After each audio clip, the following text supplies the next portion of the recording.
Good morning, good afternoon, and good evening to everyone around the world. Thank you so much for joining us. Today, we're going to be doing two chapters, Chapter 21 and the Transcendent Powers of the Tathagata, and Chapter 22, Entrustment. He extended his long, broad tongue until it reached upward to the Brahma heavens, and every pore skin radiated the light of infinite and numberless colors, completely illuminating every world, all 10 directions, all the Buddhas, each seated on a lion's seat under a jeweled tree, likewise extending their long broad tongues and radiating immeasurable light.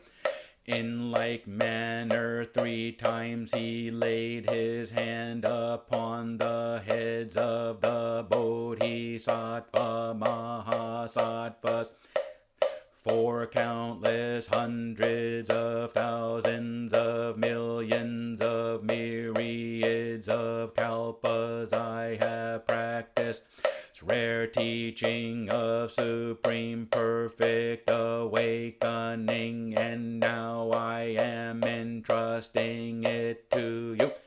Should receive, embrace, read, recite, and widely proclaim this teaching, so that all living everywhere will hear it and know it. Why is this? The Tathagata has great benevolence, compassion, and is never ungenerous or afraid. Therefore, he is able to provide living beings with the wisdom of the Buddha, the wisdom of the Tathagata, and innate wisdom.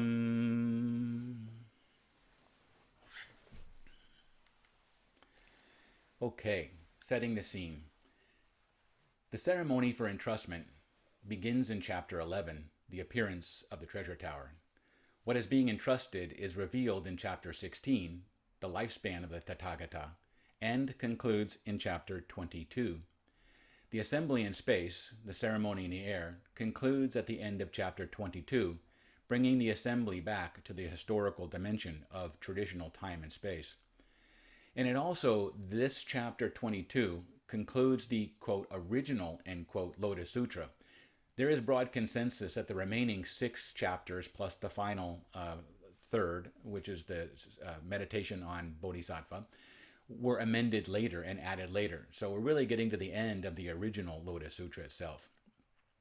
Something else just to point out how special the Lotus Sutra is, that in all the canon and all of the different sutras, whether it's the Pali Canon or the Mahayana Sutras, only in the Lotus Sutra do you find 2 Buddhas sitting side by side in the same time and place, and multiple Buddhas extending their long, broad tongues out into the universe.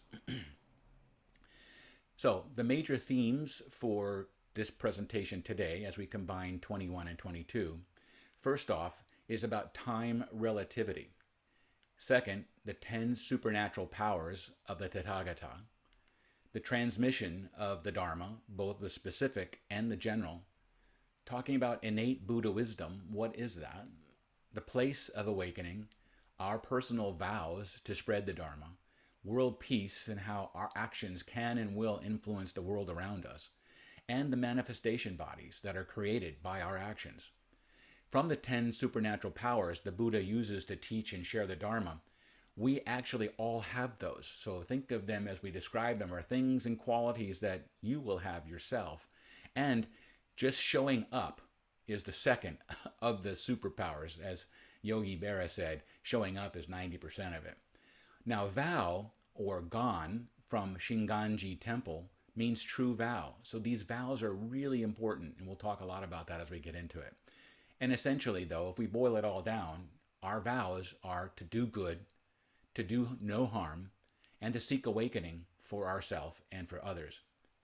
First, let's briefly talk about time relativity. This is a verse from chapter 21.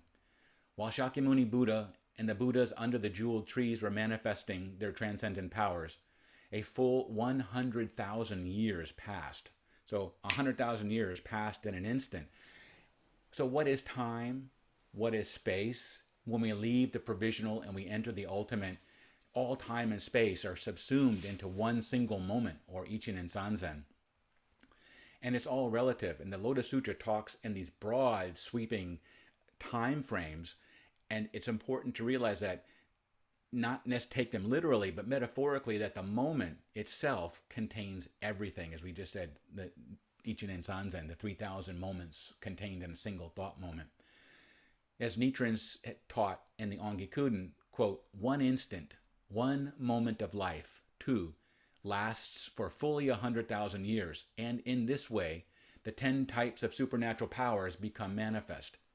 He continued, because the wonderful law, Myoho, brings enduring benefits to all living beings of the 10 worlds, it is characterized as spatially broad and temporally long. So again, metaphorically, the long, broad tongues reaching up into the sky, which is really the first of the 10 supernatural powers, it's really this idea that it's spatially broad, infinite, and it's temporally long, timeless. This the message, of course, was chapter 16. So in essence, with time relativity, don't look beyond the present moment. This moment includes everything, includes all, past, present, and future, Ichinen Sanzen. Let's get into what are these supernatural powers. He extended his long, broad tongue until it reached upward to the Brahma heavens, and every pore of his skin radiated the light of infinite and numberless colors, completely illuminating every world in the 10 directions. So what are these? First of all, tongue really is words. It also means intention. And as we learned about cause and effect and karma, intentional action is really the most important quality to determine what the karmic results are, wholesome, unwholesome, or neutral. So intention in tongue and words, the 30-second mark of the Buddha, words are really what's being spoken about here. I'd like to just offer an alternative translation to this, adapting it. So listen to how this sounds. The first one was, he extended his long, broad tongue until it reached upward to the Brahma heavens, and every pore of his skin radiated the light of infinite and numberless colors, completely illuminating every world in the 10 directions. So now I want you to imagine yourself sitting in front of your Gohonzon and chanting, and this is describing your state of being as you're chanting. He or she extended her long, broad intention until it reached outward throughout the entire universe, in every pore of her skin radiating the light of wisdom and compassion, completely illuminating the entire world. All the Buddhas, each seated on a lion's seat under a jeweled tree, joined her and did likewise, extending their long, broad tongues, radiating immeasurable light. These describe broad powers that all awakened people have, not just the Buddha. First was the long, wide tongue that reached to the Brahma heavens.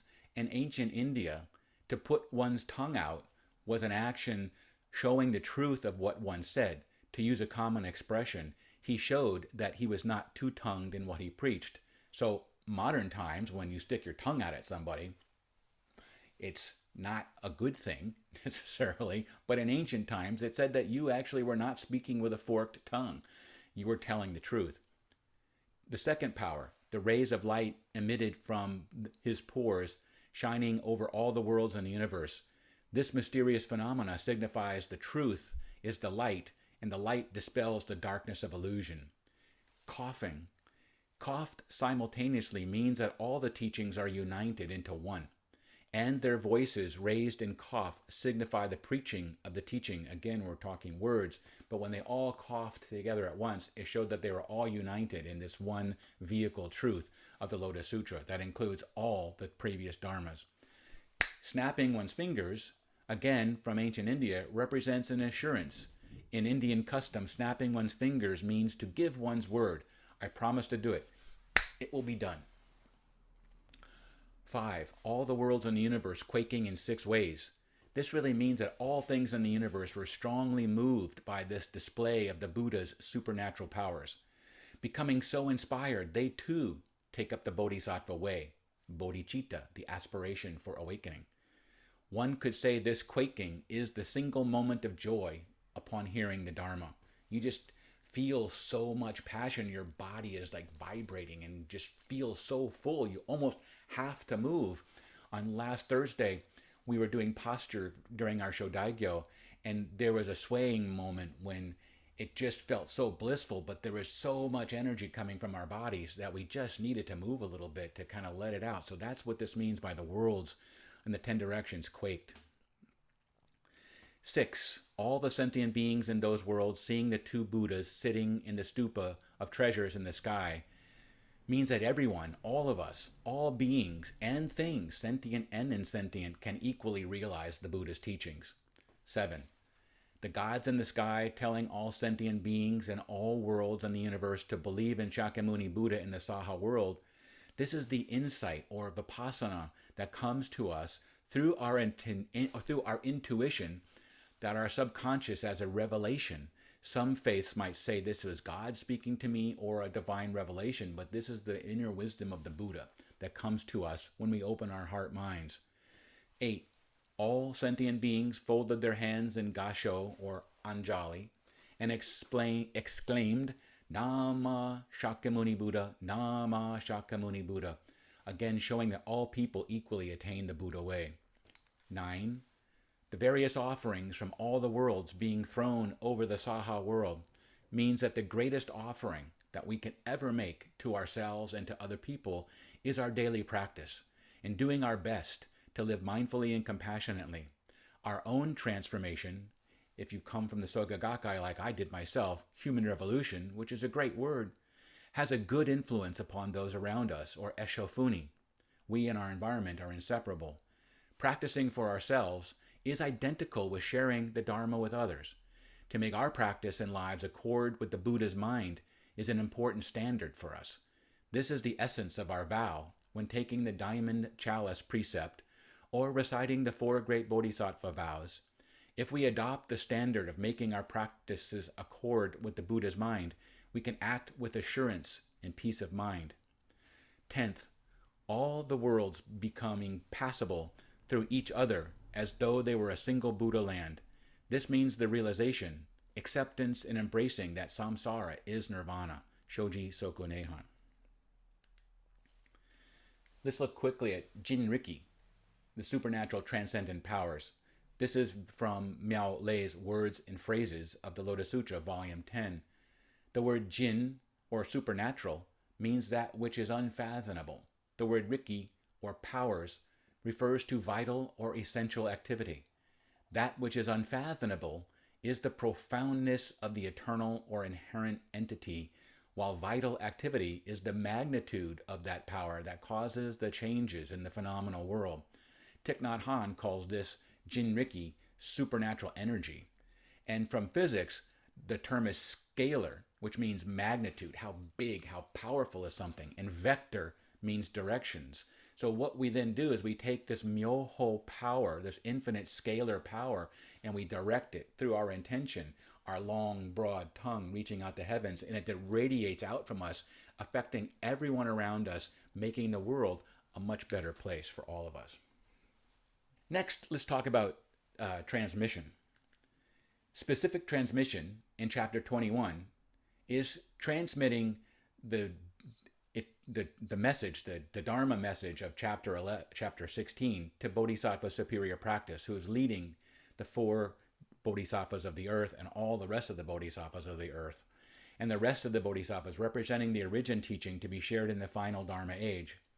The general transmission occurs in Chapter 22, which is to all the rest of the folks that are there, all the Bodhisattvas, the Bodhisattva Mahasattvas, all the gods and demons and deities and entities that are there, who representing the trace teaching to be shared, the true Dharma and semblance of the ages. So the specific transmission is really the Bodhisattva Jogyo and all of his and her followers for the day in the land that we live in today.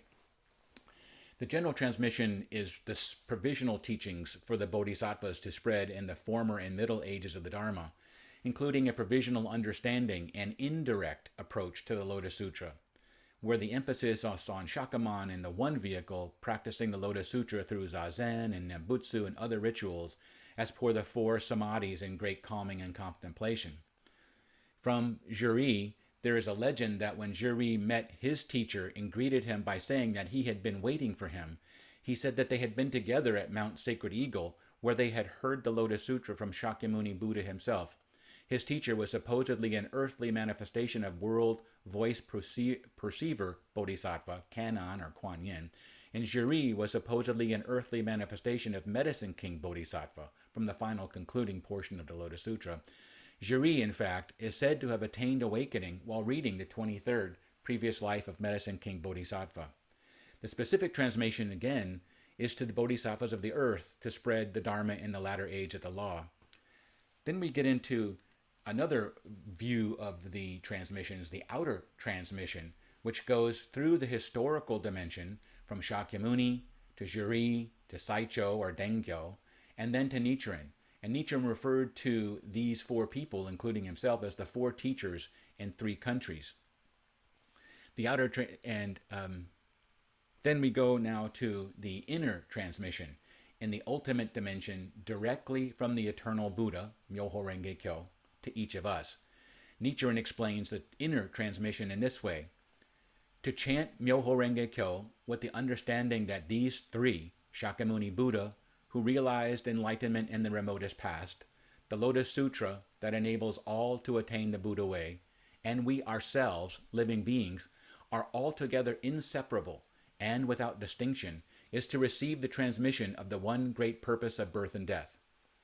If I am counted as one of the bodhisattvas that emerged from the earth, my disciples and followers too are among the ranks of those bodhisattvas from the earth, are they not?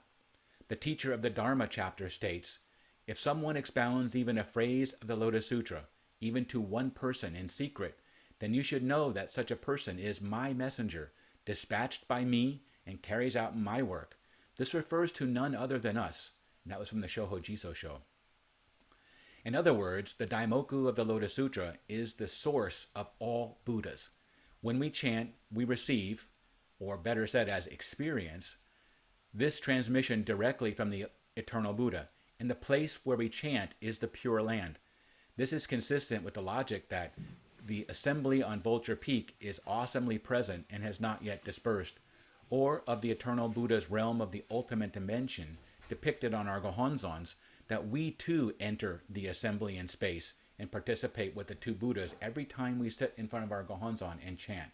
We enter the ceremony in the air. We move from the historical to the ultimate every time we do Gongyo. Nichiren wrote in the Nanjo Hoyo Shichi Dono Gohenji, or encouragement to a sick person, although I dwell in this forlorn retreat, hidden in the fleshly heart within my breast, I hold the secret Dharma of the one great purpose, transmitted from Shakyamuni Buddha, the Lord of Teachings at Vulture Peak. Within my breast, the Buddhas enter nirvana. On my tongue, they turn the wheel of the Dharma. From my throat, they are born, and in my mouth they attain supreme awakening. Because this, the wondrous votary of the Lotus Sutra, dwells in this mountain, how could it be inferior to the Pure Land of Vulture Peak? Truly one of my favorite all-time passages of the Gosho.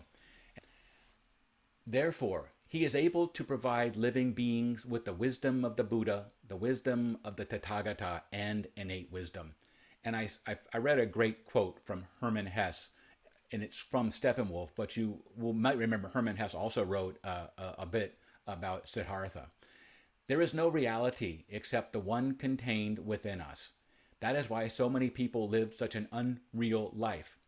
They take the images outside of them for reality and never allow the world within to assert itself. So the place of awakening, and again, this comes from the text that we were reciting today. Therefore, after the passing of the Tathagata, you should single-mindedly receive, embrace, read, recite, expound, copy, and practice it as taught.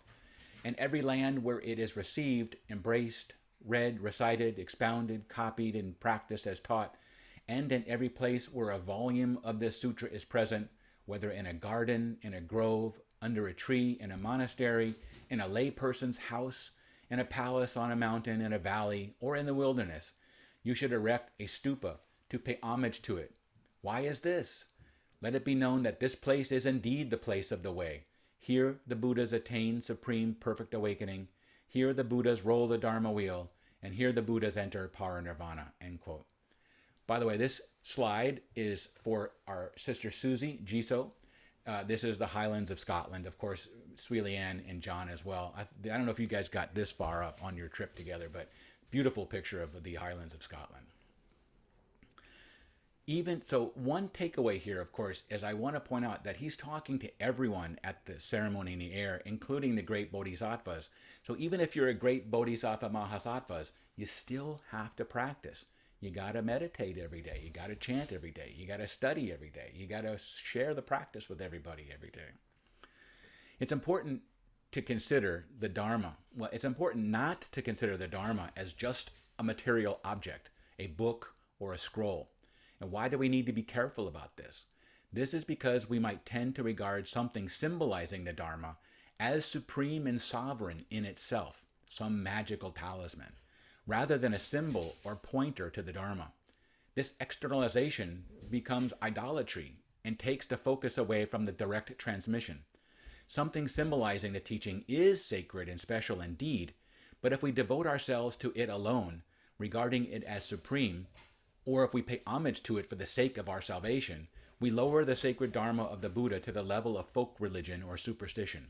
Such a deed is a great slandering of the Buddha's law. Holiness and sacredness consists of the Buddha's Dharma itself. A righteous faith, our trust and confidence in seeking enlightenment, exists in whatever place we receive, keep, cultivate, practice in the sacred Dharma. We must mindfully hold this idea because it is so important and it forms the foundations of our daily lives. Having a gohonzon is certainly wonderful as a tool, but the gohonzon itself is not the ultimate direct transmission. It's the pointer. Now, we get into the entrustment portion of this chapter in chapter 22. And this is one of my favorite all-time political pictures. The photographer, I really felt, captured so much in this one paragraph. And as the sutra says, in like manner 3 times he laid his hand upon the heads of the bodhisattva mahasattvas and said, for countless hundreds of thousands of millions of myriads of kalpas I have practiced this rare teaching of supreme perfect awakening, and now I am entrusting it to you. You should receive, embrace, read, recite, and widely proclaim this teaching so that all living beings everywhere will hear it and know it. In the West, patting someone on the head can be taken as condescending and patronizing. However, in India, laying one's hand on another's head means to place one's trust in someone. It is as to say, I leave this to you, do your best. And you might remember there was a previous verse from the Lotus Sutra that basically, I'll paraphrase it, because I apologize, I couldn't find it in preparing for this, but the sun you see today was my teacher in the past. So if I've lived eternally and been here for multiple lifetimes, how am I now teaching you if I didn't teach? It's just sort of Mobius strip-like idea that the moment itself includes the past, present, and future. The parent needs a child, and the teacher needs a student. Yui butsu yobutsu. Did not this little boy, in fact, validate the newly inaugurated president, Yui butsu yobutsu, in this moment, where he touched his head and said, you're just like me? There's no permanent existential God or being or force. All beings are empty. Provisional reality is manifested in the interconnection and interdependence of all things. The original Buddha is a manifestation of this interbeing. This little boy's actions gave meaning and presence to President Obama through his gesture of patting his head. So moving, and it just showed such a human aspect of all this. Also, we unenlightened, and this is from the Shohojiso show, Nichiren said, also, we unenlightened people can fundamentally be the original Buddha with 3 bodies of the substance, and the Buddhist 3 bodies are functions and manifestations of the original Buddha.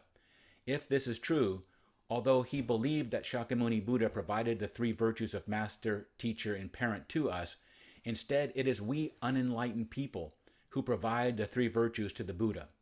This little boy was providing President Obama the power to be a great president. Innate wisdom is internally inherent and arises from the self through our faith of opening our heart minds to the true reality. But it's not like some new agey thing where it's all inside us. Remember, it's inside and outside of us. It's us interacting with the world in a single moment of time. And it's being aware to the totality that all life includes not only ourselves, but all other living beings and the environment that we're in. Last week, Reverend McCormick spoke very long about the suchness that we chant 3 times and why we do that. The entrustment accompanied, Nichiren then said in the Ongekuden, the entrustment accompanied by 3 pats symbolizes that the Buddha is entrusting to them the 3 categories of action, namely actions of the body, mouth, and mind, the 3 truths, and the threefold contemplation in a single mind, or realizing the 3 truths in one's mind. So, our vows. The sutra says 3 times, in such manner did the assembly of Bodhisattva Mahasattvas all together exclaim, we will do exactly as the world-honored one has decreed. Yes, world-honored one, have no worry. This chapter is the concluding teaching of the entire Lotus Sutra, and because it shows the ultimate ideal, the goal, the vow, the purpose for living, that which gives us meaning in life, and altogether exclaiming, we will do exactly as the world-honored one has decreed, have no worry. Clearly, this promise, this pledge, this vow is highly aspirational, so grand and great to seem like it's unattainable.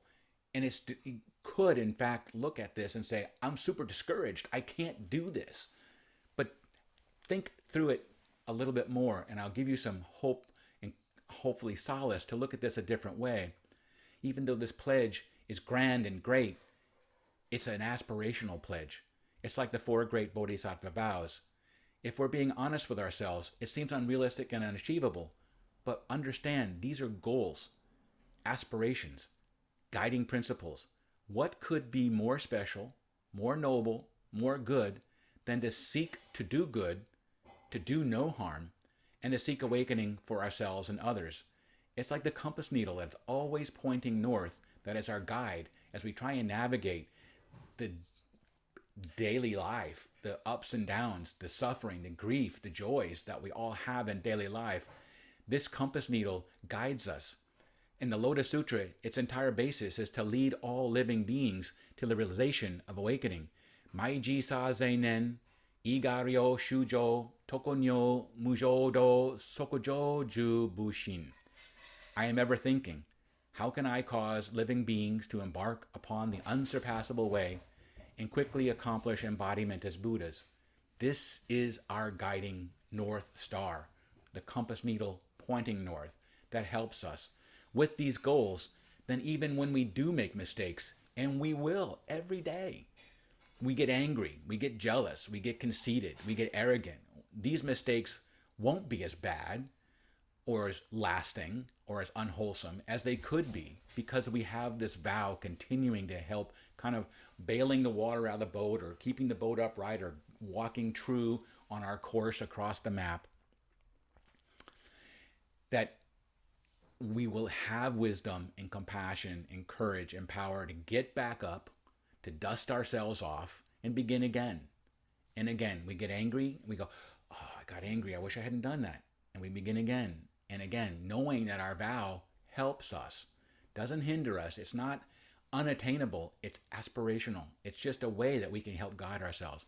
Because nothing is more stabilizing and solidifying than to have a firm goal in life.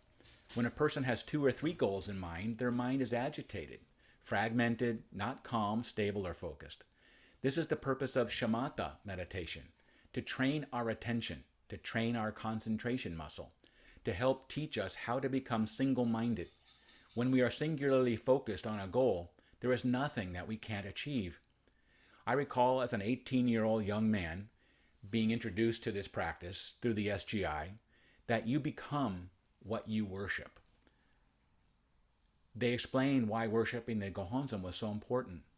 Later, I read in Tillich's Dynamics of Faith and Fowler's The Stages of Faith the same philosophy. Everybody has a Honzon. Everybody has something that they look to that guides them. It could, hopefully it's something wonderful like the Dharma, like the Gohonzon, but some people have money. Some people have a sports team. Some people have a political party. Whatever they dedicate themselves to. Some people are dedicated to Fox News, God forbid. And what they hear, they just become that. So having these aspirational goals of doing good and doing no harm and seeking awakening for ourselves and others and having the Gohonzon in our life is this true and pure guiding star to help us on our journey. These goals become our moral compass to guide us in life through all the good times, bad times, and neutral times to help keep us on the righteous path. These goals are all inscribed, manifested and represented on the calligraphic mandala, our Gohonzon, which is the symbol of the mind of the Buddha.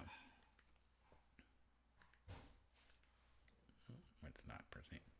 I'm trying to go to the next slide. World peace. Instantly, the worlds of the 10 directions become interconnected as one Buddha land with no obstructions between them. Nichiren wrote in the Shohojiso Sho, at first, only I, Nichiren, started chanting the Daimoku, Namu Myoho Renge Kyo. But then 2, 3, then 100 people gradually began chanting it. This will continue in the future. Isn't this what emerging from the earth means? When Shakyamuni Buddha, the Buddha of many treasures, and many other Buddhas and Bodhisattvas from all over the universe gathered at the assembly up in the sky above Mount Sacred Eagle, what Shakyamuni Buddha and the Buddha of many treasures agreed upon was solely for the sake of perpetually spreading the Lotus Sutra in the latter age of degeneration. It was a meeting to help us living beings achieve Buddhahood. And Thich Nhat Hanh wrote, the light of mindfulness. What is a Buddha? A Buddha is nothing other than the light of mindfulness. And that light shows us the wonderful truth. Those who are touched by the light of mindfulness in turn shine the light of their mindfulness upon other people and objects. Just as the Buddha's rays of light, when they reached all the other world spheres, caused the countless Buddhas to emit their light, when we live mindfully, we shine that light broadly all around us and help others get in touch with and shine their light of mindfulness as well. And Thich Nhat Hanh continues, when we live in mindfulness, it is as if there are rays of light coming from the pores of our bodies, the second supernatural power, that can get in touch and touch all of those around us. Then, even if someone does not yet have the practice, when they get in touch with the light of our mindfulness, they begin to give rise to the seed of mindfulness within themselves. This is a natural process, and it does not require a lot of striving or effort on our part. A beam of light does not have to work hard to illuminate the objects it touches. It simply abides in its nature of illumination. When we look at this in the light of the teaching of the layers of causes and effects, we can see how even one life, one person's actions can have a very great effect. We can no longer hold on to the idea that our one small ordinary life doesn't matter. Our way of being has an effect on our situation, our environment, and the lives of all those around us. Just like the Buddha, we have the capacity to affect many beings and lives. When we light the lamp of mindfulness within ourselves and let it shine, everyone around us will also benefit. In Sangha life, if even one person has mindfulness, the light of that mindfulness benefits the entire community. One person gives rise to mindfulness, and then the light of that mindfulness touches another person, and their mindfulness illuminates another, and so on until every person, every jewel in the net is shining with the light of mindfulness. In this way, we create a world of light right here on earth. Kosen Rufu. And again, as Nichiren said, Nichiren wrote, at first, only I, Nichiren, started chanting Namu Myoho Renge Kyo, but then 2, 3, and then 100 people began chanting it. Your vow to share this practice through your right living will affect others. This is from the Shogu Mando Sho, dialogue between a sage and a fool. One of Michael's favorite Gosho, as well as mine. And it was shared by one of the community members who asked not to have her name repeated, so I won't. But again, very moving and very inspirational. Let's read it together. Myoho Renge Kyo is the Buddha nature of all sentient beings. The Buddha nature is the Dharma nature. The Dharma nature is awakening. I call the Buddha nature of all sentient beings Myoho Renge Kyo. This includes Shakyamuni Buddha, many treasures Tathagata, the Buddhas of the 10 directions, superior practice, limitless practice, and so on, universal sage Manjushri, Shariputra, Maudgalyayana, and so on, Maha, Brahma, Devaraja, Chakra, Devanam Indra, the sun and moon, Venus, the Big Dipper, the 28 constellations, the innumerable other stars, heavenly beings, earthly beings, dragon deities, the 8 kinds of non-humans, and all the human and heavenly beings of the great assembly, the great King Yama, and all those above in the clouds of neither thought nor non-thought, and beneath in the flames of hell, through one universal chanting of the title of the Lotus Sutra, Namu Myoho Renge Kyo, the Buddha natures of all sentient beings are called and gather around, and our Buddha nature appears by manifesting the 3 bodies of the Dharma body, reward body, and accommodative body of our own body's Dharma nature. We call this becoming a Buddha. For instance, when the caged bird sings, the birds of the sky simultaneously gather around. Seeing this, the caged bird will try to get free of the cage. Manifestation bodies. We are all interconnected. We are all interbeing. Every one of us has many emanation bodies in all parts of the world. A kind gesture that we leave behind that someone remembers us by, writing a book, writing a poem, writing a post on Facebook, painting a picture. Whatever you do in life leaves behind something because you create something new. Everything we do, every thought, every word, every deed creates something new, a manifestation body, striking a chord that resonates throughout the world. But the result of these emanation bodies is not something we can easily measure. So we need to remember that our studies and practice are not only for our individual benefit, but also benefit our family, community, nation, and the entire earth. Our mistakes can cause others to suffer, and as well, our successes cause others to benefit. This is why it is so important to practice the art of mindfulness, so that our emanation bodies offer only love and compassion and bring benefit, not harm to others. The act of bringing together all of our manifestation bodies can also mean integration of all parts of ourselves, allowing us to be single-minded in everything we do and singularly of purpose in our life according to our vows. So what does chapter 21 and 22 mean to us? First, Buddha nature is both within and without. It is the wholeness of all of life. We awaken to this Buddha nature directly by opening our heart-mind through this single moment of joy, taking faith in the Dharma, where our bodies quake with this incredible power that manifests within us. You don't need anybody else to do this. You don't even need a scroll to do this. You just take faith in the true Dharma and then it just is there. It's our birthrights.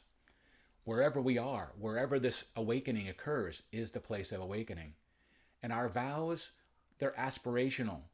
Sometimes they appear unattainable, but it's what gives us the strength and the courage and the power to take another step, to go another day, to face life's difficulties joyfully and openly and mindfully. And each of us has these 10 superpowers.